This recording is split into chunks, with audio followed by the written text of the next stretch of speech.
Dans l'actualité de ce samedi, je vous le disais, une marche contre le harcèlement de rue a réuni cet après-midi dans les rues de Strasbourg quelques 200 personnes.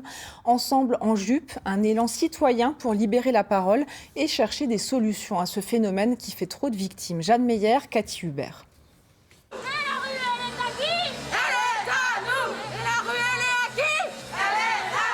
Le message est clair. Tout le monde devrait marcher sans crainte dans l'espace public, quelle que soit sa tenue.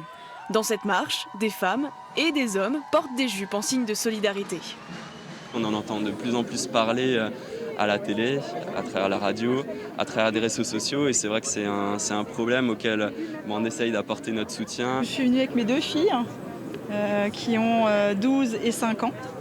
Parce que c'est important qu'elles sachent aussi qu'on se défend aussi encore et toujours pour les femmes et qu'elles seront un jour, très bientôt en plus, des jeunes femmes. Il y a des efforts qui sont faits, alors pour moi c'est toujours pas assez, mais on avance.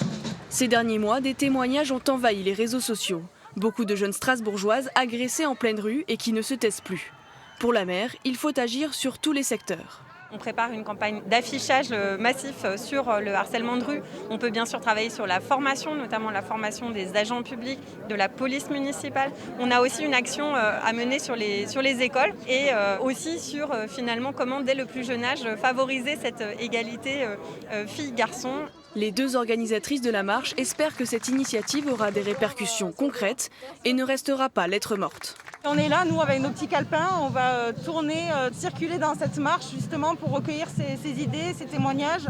Et donc on a envie de se nourrir de ça, de ces expériences, de ce vécu, des solutions qui existent peut-être ailleurs, pour faire de Strasbourg peut-être un laboratoire de lutte contre le harcèlement de rue. Ces témoignages seront déposés à la mairie le 25 novembre, journée internationale de lutte contre les violences faites aux femmes.